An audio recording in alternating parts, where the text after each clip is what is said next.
السلام علیکم. Break fast وذ Sajjad میر میں ہوں مہاوش نثار اور اہم خبروں پر، اہم ایشوز پر تبصرے اور تجزیے کے لیے ہمارے ساتھ ہیں سجاد میر صاحب.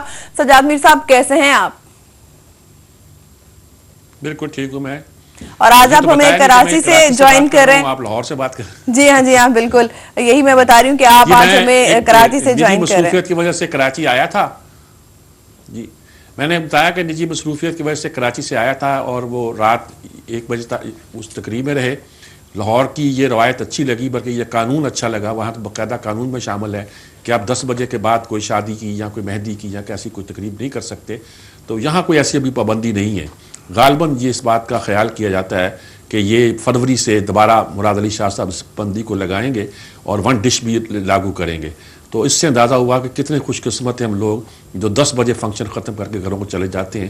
یہاں 1 بجے ختم ہوا اور صبح 5 بجے سے پہلے میں دفتر میں موجود تھا. تو یہ صورتحال ہوتی ہے. تازہ خبریں ابھی بات کرتے ہیں. ایک تو بڑی اندوہناک خبر ابھی ملی ہے ہمیں، اور وہ جو حاجی عدیل کا انتقال ہے. ان کی انتقال جو ہے اس لحاظ سے بڑے، وہ ایک طرح کے ANP کی حکومت میں ان معقول لوگوں میں سے تھے، ابھی وہ انفارمیشن کے وزیر تھے، جو بڑے طریقے سے اور سلیقے سے اور بھلی بات کرتے تھے. ان کا خاصا احترام تمام حلقوں میں پایا جاتا ہے. مجھے یاد ہے کہ جب بھی کبھی لاہور آتے اور کہیں ان سے ملاقات ہوتی تو اس کو ایک خوشگوار لمحہ ہی سمجھا جاتا اور اچھی بات ہی ان کے ساتھ نظر آتی بات کرتے ہوئے بھی، اور محسوس ہوتا کہ وہ سچ مچ کے ایک سیاسی آدمی ہے. ANP ویسے ایک سیاسی جماعت ہے اور سچ مچ سیاسی کارکنوں کی جماعت مزاج رکھتی ہے. ہم لاکھ اختلاف کریں کہ یہ ان پر جو بوجھ ہے تحریک پاکستان کی مخالفت کا، اس کا لاکھ تذکرہ کریں یا لاکھ تذکرہ کریں ان کے کمیونسٹ یا لیفٹسٹ ہونے کا یا اس طرح کی بہت سی باتوں کا. یہ ان میں اکثر لوگ ہیں جو نماز بھی پڑھتے ہیں، شائستہ ہیں، ڈیسنٹ ہیں. وہ لوگوں کے حقوق کے لیے ان کی ایک جدوجہد ہے، ایک سٹائل ہے، ایک طریقہ ہے. اور اس کے حوالے سے ان میں سے جب کوئی ایک بڑا ایک خوشگوار سا بندہ نکلتا ہے تو بہت اچھا لگتا ہے. حاجی عدیل ان میں سے ایک تھے. یہ ہم سے رخصت ہوئے. خاصی یعنی کہ ایک افسوسناک خبر ہے ہماری سیاست کی دنیا میں. جی میں اس کے ساتھ آگے چلتے ہیں جی اور دیکھتے ہیں کہ آج بڑی خبریں کیا ہیں. سب سے بڑی خبر 2 ہی ہیں جی آج. ایک تو ترکی کے صدر طیب اردوان کا دورہ پاکستان اور دوسرا پاناما لیکس. اور دورے کے ساتھ وہ رحیل شریف صاحب بھی وہاں آئے، ان کے بیانات وغیرہ، فضل الرحمان کے تبصرے، اور دوسرے شیخ رشید کا تبصرہ بھی ہے. ویسے تو خورشید شاہ کا بھی اس میں تبصرہ ہے کہ عمران اگر شریک نہیں ہوئے تو اس کے کیا نتائج ہیں، کیا ہیں، اور خود پاناما لیکس کے جو چکر چل رہا ہے وہ کس مرحلے پہ پہنچا ہے. تو بیسیکلی تو سمجھیے یہ 2.5 خبریں ہیں. لیکن کچھ اور 2-1 خبریں ہوں گی تو وہ بھی دیکھتے جاتے ہیں. لیکن طیب اردوان کا ایک بڑا اس کو تاریخی دورہ کہا جا سکتا ہے. وہ بغاوت ختم کرنے کے بعد نکلے ہیں اپنے مشن پر. سب سے پہلے وہ روس گئے. روس کے ساتھ ان کے تعلقات جو ہیں وہ خاصے کشیدہ ہو گئے تھے، کیونکہ خاص طور پر شام کے مسئلے پر دونوں میں اختلاف ہے. ایک طرف امریکہ ہے اور امریکہ کے ساتھ جو تھا سعودی عرب تھا، اور دوسری طرف ایران تھا اور روس تھا. ترکی ان کے ساتھ تھا اور یہ شام کی حکومت بشار الاسد کی تھی، اس کے ختم کرنے کے قائل تھے. اب لگتا ہے کہ ان کی شاید پالیسیاں بدلیں یا کچھ ہو. میں کل بھی کہہ چکا ہوں کہ ہم اپنی پالیسی کا تعین خاص طور پر اس خطے کے حوالے سے پہلے صرف سعودی عرب کی آنکھ سے کیا کرتے تھے. اب سعودی عرب کو بھی ہم ترکی کی آنکھ سے پرکھ رہے ہیں.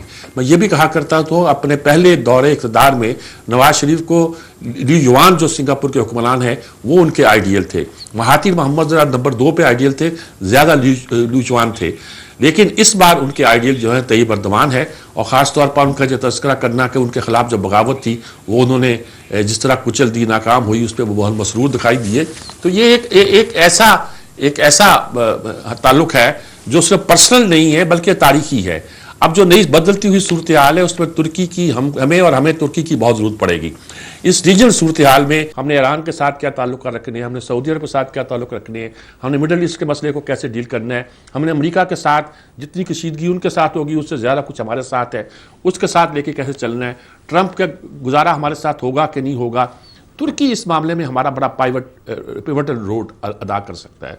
چین کے ساتھ ہمارے تعلقات، چین کے ساتھ ہی آپ دیکھیں ترکی کے ساتھ، ترکی اور چین اس وقت دو وہ ملک ہیں جو ہمارے قریب ترین گنے جاتے تھے۔ ایک زمانے میں شاید یہی الائنس جو سعودی عرب اور امریکہ کا تھا، سعودی عرب اب بھی ہمارے دوستوں میں سے ہے، پورا مڈل ایسٹ ہمارے دوستوں میں سے ہے، ایران بھی ہمارے دوستوں میں سے ہے، لیکن کچھ پرابلم ہمارے بھائیوں کے درمیان کچھ ہوتے ہیں، وہ کچھ ان دنوں میں ابھر کے سامنے آ رہے ہیں۔ شاید ان کو ہم سے بہت زیادہ توقعات ہوں گی، یا کچھ ایشوز پر ہمیں ان سے زیادہ توقعات ہوں گی۔ یہی کہا جا سکتا ہے کہ اس سلسلے میں ترکی جو ہے وہ ہمارا بہت، اور یہ تعلقات آج سے نہیں ہیں، سلطنت خلافت عثمانیہ کے زمانے سے ہے۔ جب اتاترک تھا تو ہمارا بھی وہ گویا ترکوں کا باپ تھا، تو ہمارا بھی باپ گنا جاتا تھا۔ ہم نے اس کی پالیسیوں سے، اسلامیہ نے ہند جسے کہا جا سکتا ہے، کبھی اتفاق نہیں کیا ان کی سیکولر اپروچ سے، لیکن ہم نے اس کو اتاترک ہی سمجھا ہے، ترکوں کا باپ ہی سمجھا ہے، اور اپنے بابائے قوم کی طرح اس کا احترام کیا ہے۔ ڈگال، اتاترک یہ ہمارے ہیروز رہے ہیں۔ ڈگال بھی اس طرح فرانس کا جو تھا، اگرچہ اس کا رویہ بھی بہت سے جمہوری لوگوں کے لیے اور طرح ہوتا ہوگا، لیکن ہمارے لیے یہ بھی ایک بہت ایک انسپریشن رہے ہیں، یہ وہ لیڈر ہیں۔ تو طیب اردوان اگرچہ بالکل الٹ ہے، جو اتاترک لے کے چلے تھے اس لیگیسی سے بالکل الٹ ہے، اسلام کا نام لیتے ہیں اور بہت سی باتیں کرتے ہیں، لیکن ہمارے ہاں میں نے کہا کرتا ہوں یہ اربکان جو وہاں کی اصل تحریک اسلامی تھی اس سے ہٹ کے انہوں نے اپنا کام کیا، لیکن اس جماعت کو چھوڑانے سے مراد یہ ہے کہ اس کا احترام اربکان کا ویسے کیا جیسے کسی اور لیڈر کا کر سکتے تھے، انہیں اپنا مرشد کہا، ان کے جنازے کو کندھا دیا۔ فتح اللہ گولن کے ساتھ البتہ جو کہ اسلامی ذہن رکھتے ہیں، ان کی بڑی شدید ایک طرح کی تلخی ہے، ان کا خیال ہے کہ یہ حکومت کے خلاف جو بغاوت ہوئی تھی وہ اردوان، وہ فتح اللہ گولن کے آدمیوں نے کی تھی۔ وہ اسکالر بہت اچھے ہیں، امریکہ میں رہ رہے ہیں، ان کی تحریریں بڑے کام کی یہاں پاکستان میں پڑھی جاتی ہیں، ان کے ترجمے بھی ہو چکے ہیں، لیکن خیال کیا جاتا ہے کہ ایک صحیح اسلامی انقلاب جسے وہ صحیح اسلامی انقلاب سمجھتے تھے لانے کے لیے انہوں نے طیب اردوان کے خلاف بغاوت کو ایک طرح کا سٹریم لائن کیا۔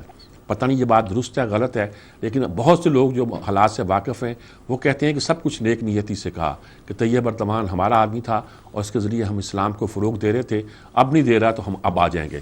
لیکن ہماری دیکھیے یہ ان کی لیڈرشپ کا کمال دیکھیے کہ اس کے باوجود بھی لوگ طیب اردوان کے ساتھ ہیں، پاکستان کے لوگ بھی ان کے ساتھ ہی نظر آتے ہیں۔ بہت سے لوگ تو فتح اللہ گولن کا نام بھی نہیں جانتے، ان کے ادارے جو اتنے یہاں کالج کام کر رہے تھے ان کے اساتذہ کو ہم نے ملک چھوڑنے کا حکم دیا، جس پہ شکریہ ادا کیا طیب اردوان نے ہمارا۔ وہ اس معاملے بہت سخت ہیں، وہ کہتے ہیں کہ فتح اللہ گولن کے آدمی جس ملک کی جس حالت میں بھی ہیں ان کو وہ ملک جو ہے نا فارغ کر دے، ان کو کوئی سپورٹ فراہم نہ کرے۔ ہمارے لیے مسئلہ یہ تھا کہ وہ کچھ بھی ہیں لیکن ہیں تو ترک، اور ترک ہمارے بھائی ہیں، کیا ہم ان کے ساتھ یہ رویہ اختیار کریں؟ بہرحال یہ آرڈر جاری ہوا ہے اور اس کو اب کورٹ پہ چیلنج کیا گیا ہے، کورٹ نے شاید ٹرن ڈاؤن کر دی ان کی ریکویسٹ۔ دیکھیں آگے کیا صورت بنتی ہے اور کیا نقشہ دکھائی دیتا ہے۔ یہ تو ایک سینیریو، لیکن انہوں نے پارلیمنٹ کے مشترکہ اجلاس سے خطاب کیا۔ پارلیمنٹ کے مشترکہ اجلاس سے خطاب کرنے والے وہ تیسری بار خطاب کر رہے ہیں۔ یہ اعزاز بھی بہت کم لوگوں کو ملا ہوگا کہ پاکستان کی پارلیمنٹ کے کسی سربراہ مملکت نے تیسری بار خطاب کیا ہو۔ اس میں بدقسمتی سے پی ٹی آئی شریک نہیں ہوئی، پی ٹی آئی پہلے بائیکاٹ کیے بیٹھی تھی۔ اس بات کی کوشش کی گئی کہ وہ شامل ہو جائیں، وہ گئے ان کے پاس، طیب شاہ محمود قریشی کو بھیجا، سفیر سے ملے، اور شاید کہا گیا کہ سفیر جا کے کہیں گے کہ آپ ہم سے الگ ملاقات کر لیں، جو کہ ریڈیکولس سی بات تھی۔ ملاقات کرنا عام حالات ہوں جس میں آپ کے تعلقات بھی خوشگوار ہوں، حکومت سے بھی ہوں، تو ملاقات میں کوئی حرج نہیں ہوا کرتا، لیکن انہوں نے کہا کہ ہم وہاں نہیں آئیں گے کیونکہ ہم نواز شریف کو نہیں مانتے۔ انہوں نے کہا بھائی آپ پارلیمنٹ میں آئیں ورنہ غلط میسج ملے گا۔ شاہ محمود قریشی کے لہجے سے لگتا تھا کہ شاید اب یہ تحریک انصاف پارلیمنٹ میں جائے گی، ایک دن کے لیے جائے گی اور یہ کہے گی کہ ہمارے تعلقات بہت خراب ہیں اس حکومت کے ساتھ، ہم اس کو تسلیم نہیں کرتے، لیکن ترکی کے صدر کی محبت اور احترام کے رشتے کو قائم رکھنے کے لیے کہ دنیا میں غلط پیغام نہ پہنچے، ہم آج پارلیمنٹ میں موجود ہیں۔ ایسا نہیں ہوا، لوگوں کو مایوسی ہوئی ہوگی، یہاں پتہ نہیں کیا ہوا ہوگا، اس پہ بہت سی بحثیں بھی ہوئیں۔ خورشید صاحب نے بھی تبصرہ کیا، بلاول نے بھی کیا، فضل الرحمان بھی کہنے لگا جی یہ ٹرمپ ہیں پاکستان کے، یا کچھ فتح اللہ گولن بھی کہہ دیا ان کو، اب تو انہوں نے کہا یہ پاکستان کی فتح اللہ گولن ہے۔ خورشید صاحب نے سخت بیانات دیے، جو باتیں کی۔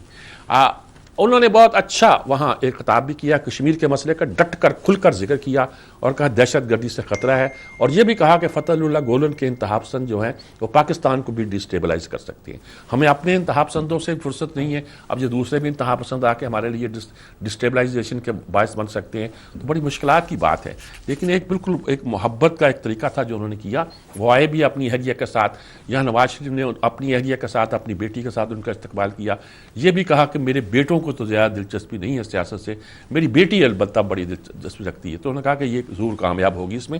تو یہ میرا خیال ایک بڑا مشفقانہ سی بات تھی جو انہوں نے کہی، لیکن یہ ہے کہ صورتحال یہ ہے کہ بہت پرسنل انداز میں اس کا لاہور میں تو یقین، اب لوگ پوچھتے ہیں جی لاہور میں کیوں ان کو لے کر آتے ہیں، وہ خیبر پختونخوا میں کیوں نہیں لے کے گئے، اور وہ کراچی میں کیوں نہیں لے گئے، کراچی بڑا شہر ہے۔ اچھا یہ سوال پھر آج سے نہیں 60 سال سے آپ اٹھائیں گے، 60-70 سال میں یہ پیٹرن رہا ہے کہ جو دارالحکومت میں آتا ہے اس کو لاہور لایا جاتا ہے۔ لاہور لانے کی وجہ تخت لاہور نہیں ہے بھائی، لاہور لانے کی وجہ یہ ہے کہ لاہور ایک تاریخی شہر ہے، اور اس طرح کا بڑے شہروں میں کون سا تاریخی شہر ہے؟ مثلا کراچی، جہاں میں نے زندگی کا آدھے سے زیادہ حصہ گزارا ہے، اور جس شہر کی گلی گلی سے مجھے محبت ہے، اور جس کا ایک کلچر اور اس کی ایک تہذیب، جس کا ایک مزاج میری رگ رگ میں خون کے ساتھ تیر رہا ہے، اس شہر میں کوئی تاریخی شہر تو نہیں بنتا۔ ایک چھوٹی سی بستی تھی، وہ ماہی گیروں کی بستی کہہ لیجئے، چھوٹی سی بندرگاہ تھی، اور جو جا کے بندر روڈ پہ آ کے ختم ہو جاتی تھی۔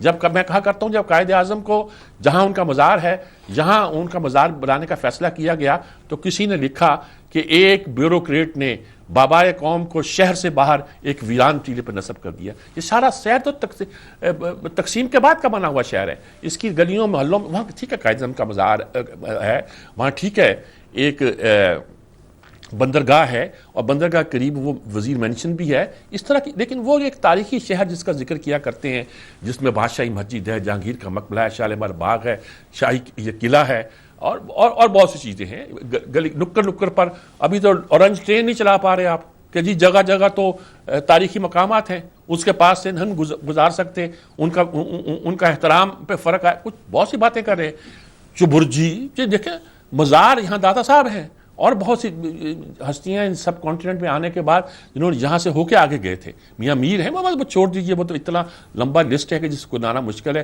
اللہ کے نیک بندے بھی ہیں۔ جہانگیر بادشاہ یہاں دفن ہے، ایبک قطب الدین ایبک یہاں دفن ہے۔ تو یہ ایک تاریخی مقام ہے جس کے اپنا گرینجر ہوا کرتا ہے، اور آج کل تو لاہور بہت گرین ہو رہا ہے، ہمیشہ سے گرین رہا، لیکن جب بندر روڈ، جب انہوں نے مار روڈ کو بند کیا تھا تو ٹریفک کے مسائل تو میں وہاں سے ایئرپورٹ آ رہا تھا تو میں نے وہ رستہ کاٹ کے وہاں گزر گیا، کہیں میں ٹریفک میں پھنس جاؤں۔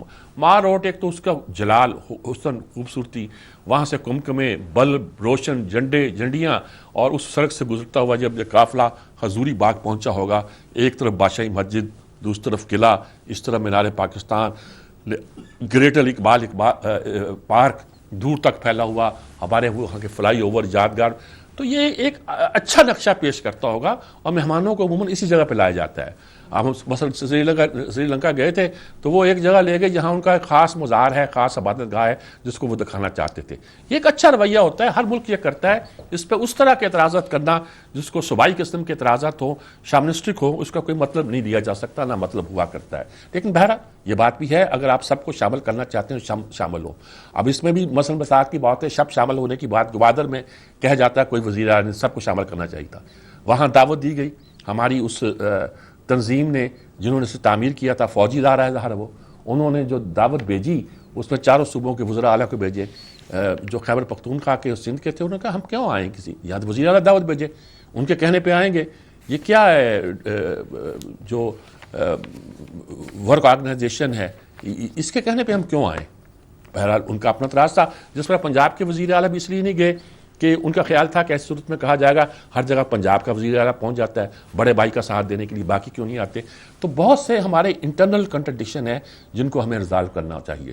بہرحال یہاں ہوا تو وہاں ایک یہ بھی ہوا کہ رحیل شریف وہاں تھے، وہ جب باہر آئے تو لوگوں نے چاہا کہ ان سے گفتگو کی جائے، صحافیوں نے، انہوں نے کہا بھائی میں ہمیشہ کرتا ہوں، آج نہیں کروں گا میں، اور خاص طور پر انہوں نے کہا انڈیا، انہوں نے کہا آپ سیف ہاتھوں میں آپ کا سیکورٹی ہے، آپ کی سلامتی ہے، آپ کا ڈیفنس ہے، آپ اس میں گھبرائے نہیں، اور دشمن کو ان کو ہی پتہ ہے مودی کو ہم کیا کر رہے ہیں، کیا کہتے ہیں اور کیسے جواب دیتے ہیں، انہوں نے کہا سب چیزوں کا پتہ ہے۔ انہوں نے کہا تھا پہلے کہ بھائی ان کے 44 بندے مرے ہیں دنوں میں، اور جس وقت باہر کے ہمارے 7 مرے ہیں، ان کے 11 مرے ہیں، تو اب وہ چھپاتے کیوں ہیں وردی والوں کی اپنی بات؟ رحیل شریف آج کل بڑے ریلیکس نظر آتے ہیں، میں بار بار کہہ رہا ہوں کہ جو ان کی ملاقاتیں، ان کا آنا جانا بالکل ایسے لگتا ہے جیسے وہ الوداعی ملاقاتیں کر رہے ہیں، اور الوداعی ملاقاتیں کچھ کہتے ہیں ابھی ایکسٹینشن مل سکتی ہے۔ دیکھیں بات سنیں، ان کا وہ اعلان نہیں کرنا چاہتے، آخری وقت تک وردی میں رہ کر کمانڈر چیف کا رول ادا کرنا چاہتے ہیں، اور وہ کر رہے ہیں۔ وہ وزیرستان، شمالی وزیرستان، جنوبی وزیرستان گئے، ساتھ ان کی اہلیہ بھی تھی، جس سے اس جو ٹرپ ہے اس کی اہمیت یا اس کی ڈائریکشن کا اندازہ لگایا جا سکتا ہے. یہ ساری چیزیں ہیں ہماری دلچسپی کا باعث ہیں اور ہمیں دیکھنا چاہیے کہ اس پہ کیا ہے. شیخ رشید کے اور ان لوگوں کے کمنٹس تو میں نے آپ کو بتا دیے, مزے کے کمنٹس ہیں. اور اب پاناما لیکس کے مقدمے کا وہی صورتحال ہے. کل پھر کورٹ نے سیدھا کہا کہ بھائی آپ ثبوت تو دیں. اگر یہ جو بیانات ان کے بیٹوں نے درج کرائے ہیں آپ کو پاس اس کے خلاف کوئی جواب نہیں ہے, جواز نہیں ہے, تو آپ تو بالکل کہیں مقدمہ تو بنتا ہی نہیں پھر. اور یہ ذمہ داری آپ کی ہے کہ آپ نے الزام لگایا نا. انہوں نے کہا ہم نے ادھر ادھر کچھ نہیں دیکھنا کہ اس کا کردار دیکھیں, اس کا کریکٹر دیکھیں, وہ یہ کرتا ہے, وہ کرتا ہے, اس نے یہ نہیں. آپ جو فلیٹس لندن کے ہیں اس کے بارے میں گفتگو کریں. وہ کہتے ہیں جی اس طرح پروسیڈ آئی ہیں اس میں خریدیں, آپ بتائیں یہ غلط ہے. 99 کا مسئلہ آیا, شیخ اکرم شیر نے کہا کہ اس وقت یہ ان کی ملکیت تھے. وہ ملکیت کیسے تھے؟ غالباً اس کمپنی کا حصہ ہوں گے نا جی جس نے یہ فلیٹ خریدے تھے. ذاتی ملکیت نہیں گنی جائیں گی یا ان کے نام پہ وہ رکھا گیا ہوگا. یہ ساری باتیں جہاں حکومت کو ثابت کرنی ہے وہاں بڑا مشکل. اب انہوں نے جا کے سوچا, انہوں نے کہا حامد خان تو بڑے ٹھنڈے آدمی, قانونی بات کرتے, یہ نعیم بخاری کو آگے کرو.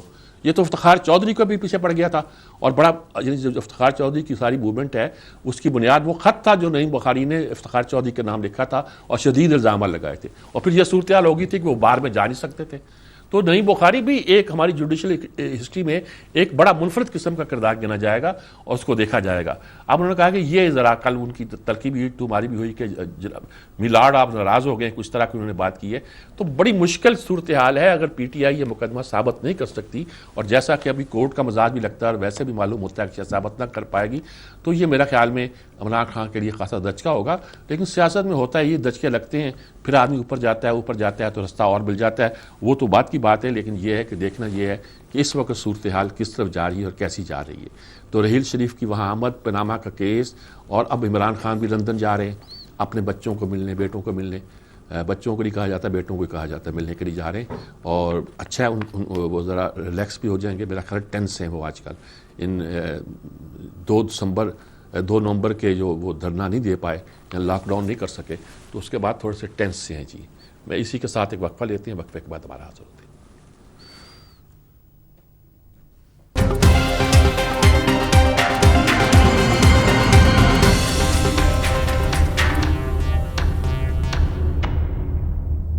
بریک کے بعد خوش آمدید, اور آپ بڑھتے ہیں اگلے سیگمنٹ کی جانب جو کہ ہے انسائٹ. اور انسائٹ میں ہوتے ہیں ٹاپ آرٹیکلز. سجاد میر صاحب ہمارے ساتھ ہیں, ان سے پوچھتے ہیں سجاد صاحب انسائٹ میں آج آپ کے پاس کون کون سے ٹاپ آرٹیکلز ہیں؟ اچھا, پہلا کالم تو کمیلا شمسی کا ہے جو ٹریبیون ایکسپریس میں دا نیو یارک ٹائم میں چھایا ہوا ہے. باہر کا اخبار ہے, ہمارے یہاں آتا ہے اخبارات کے ساتھ. اور اس میں خاص طور پر یہ ایک ڈیفرنٹ طرح کا آرٹیکل تھا. اس سے سب سے پہلے میں نے اسے چنا کہ Oscar Wilde a refugee of his time. Oscar Wilde اپنے زمانے کا ایک تارک وطن. اور اچھا, تارک وطن کیا تھا؟ وہ ہوا یہ کہ وہ کہیں اس جیل میں کھڑی ہو کے سوچ رہی ہیں کہ یہ تو وہ جگہ ہے جہاں آسکر وائلڈ جو تھا وہ قید رہا تھا. قید کی وجہ کیا تھی؟ قید کی وجہ یہ تھی کہ وہ گے تھا, ہم جنس پرست تھا. اور چونکہ ہم جنس پرست تھا تو اس زمانے میں برطانیہ میں ہم جنس پرستی کی سزا ہوا کرتی تھی, تو اس سزا میں اس کو ڈال دیا گیا. تو اب کہا جا رہا ہے کہ وہ سزا کے ڈال تو دیا, لیکن بعد میں ایک قانون جاری کیا گیا جس میں ان تمام لوگوں کو معاف کر دیا گیا جو مر چکے ہیں لیکن اپنی زندگی میں ہم جنس پرست رہے ہیں. یعنی کہ ان پر جو سٹگما تھا وہ گویا قانون نے ختم کر دیا کہ ہماری قانون کی نظر میں وہ لوگ ٹھیک تھے, ان کا کوئی قصور نہیں. جمہوری ملک ہے نا جی, اس طرح کی بہت سی باتیں ہوتی ہیں, لیکن ان کو معاف کر دیا گیا اور کہا گیا کہ انہوں نے کہا آسکر وائلڈ معاف تو ہو گیا, لیکن اس نے جو وقت جیل میں گزارا ہے اس کو وہ جہنم گنتا ہے.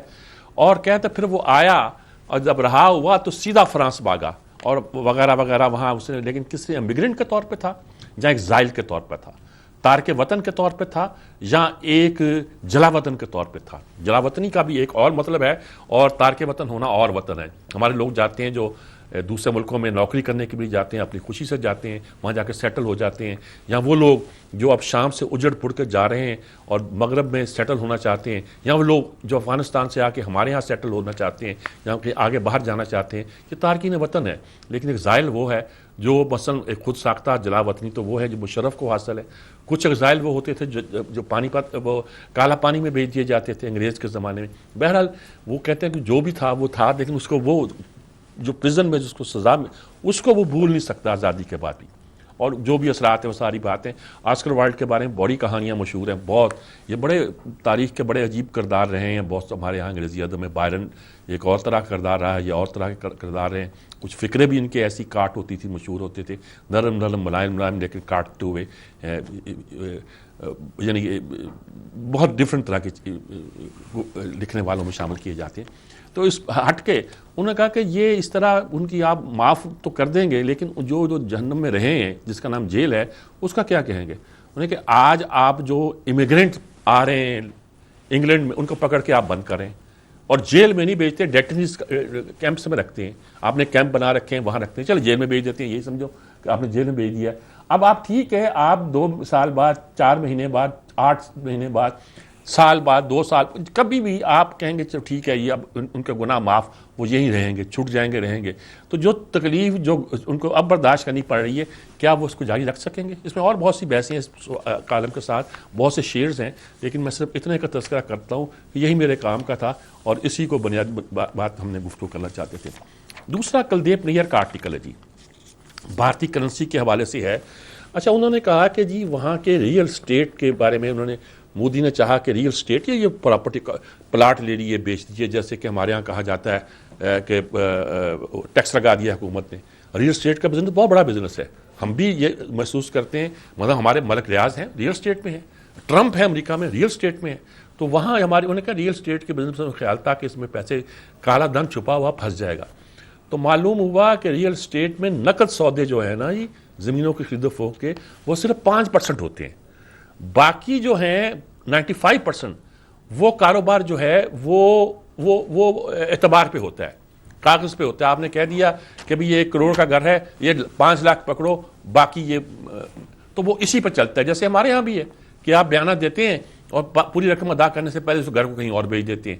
تو یہ اس طرح کی انہوں نے کہا کہ وہ نہیں پکڑ پائیں گے, بڑا اس میں ذکر آتا ہے. انہوں نے کہا آپ یہ بحث تو کر رہے ہیں کہ لوگوں کو تکلیف ہو رہی ہے, لیکن یہ ہوا کیوں ہے, اس پہ غور کیوں نہیں کر رہے جی. وہ مشہور فقرہ انہوں نے کہا کہ وہ جو کہتے ہیں نا جی to throw child with the tub, کہ بچے کو آپ اس کی گندگی صاف کر رہے ہیں ٹب پہ اور پانی گندا باہر پھینکنا چاہتے ہیں تو ٹب کے ساتھ ہی بچہ پھینک دیتے ہیں. تو انہوں نے کہا کہ آپ نے یہ کیا ہے, سارا پیسہ جو ملک سے باہر تھا وہ تو اب کاغذ کی ردی بن گئی, وہ بڑے بڑے لوگوں کے پاس تھا, وہ ٹھیک ہے اب استعمال نہیں ہوگا, لیکن وہی پیسہ جو ہے وہ اب ملک کے لیے استعمال بھی نہیں ہوگا. وہ تو ایک نیگیٹو رول جو ہو گیا ہے وہ اس کا ہو گیا ہے, اس کو آپ مثبت بھی کر سکتے تھے, کچھ طریقے کر سکتے تھے. پھر انہوں نے ساری تفصیلات بھی اس میں دی ہیں کہ یہ بھی ہے الزام کہ ان کے ارکان کو کرناٹک میں بہت جگہ پہلے پتہ تھا, انہوں نے اپنے پیسے بینکوں میں جمع کرا دیے, اپنے پاس رکھے نہیں, اور یعنی لیک کر دیا تھا انہوں نے. پھر آتا ہے کہ باہر جو پیسہ جو ہے وہ 1456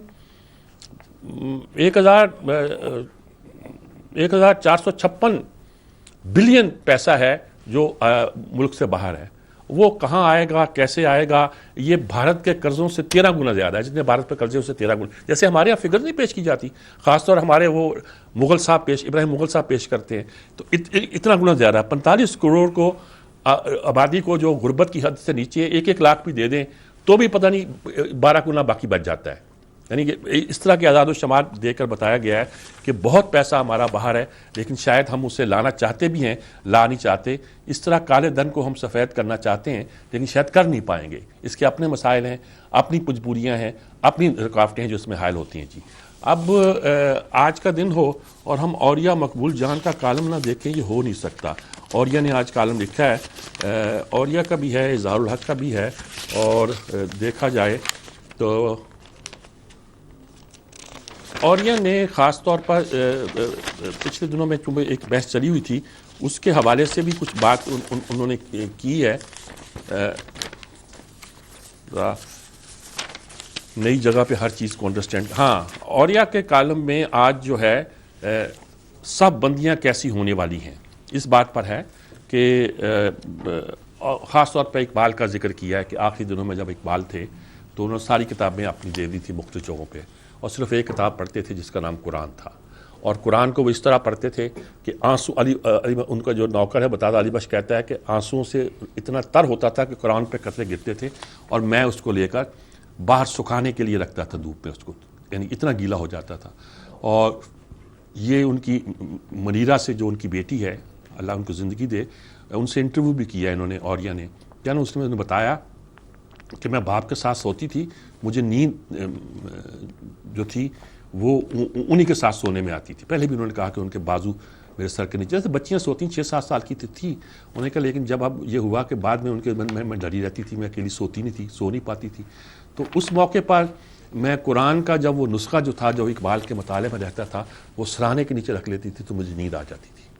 اور پھر انہوں نے ایک کوٹ کیا ہے کہ اقبال کی جو قرآن کے معاملے میں محبت تھی وہ کیا تھی.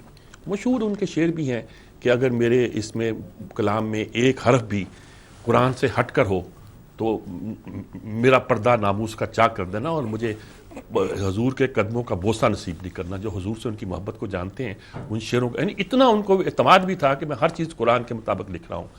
خاص طور پر ایک واقعہ بیان کرتا ہوں، انہوں نے صرف اس کو اس طرح بیان کیا ہے، میں بہت بیان کرتا ہوں کہ ڈاکٹر اسرار نے اسے کوٹ کیا ہے کہ امین حسن اصلاحی جو قرآن فہمی کے معنی میں امام گنے جاتے ہیں، امام ہی نہیں، انہوں نے جو منفرد انداز ہے ان کا تذکرے کا، وہ سمجھتے ہیں کہ انہوں نے سب سے ہٹ کر قرآن کی تفسیر کی اور قرآن کو سمجھا ہے. تو ڈاکٹر اسرار ان کے پاس گئے اس وقت پوچھتے تو انہوں نے کہا کہ بھائی ہم تو سمجھتے تھے کہ قرآن فہمی کا جس مقام پہ ہم فائز ہیں کوئی دوسرا پہنچ نہیں سکتا، لیکن یہ اقبال پڑھ کے تو اندازہ ہوتا ہے کہ جہاں ہمارا اختتام ہوتا ہے اقبال کا آغاز ہوتا ہے.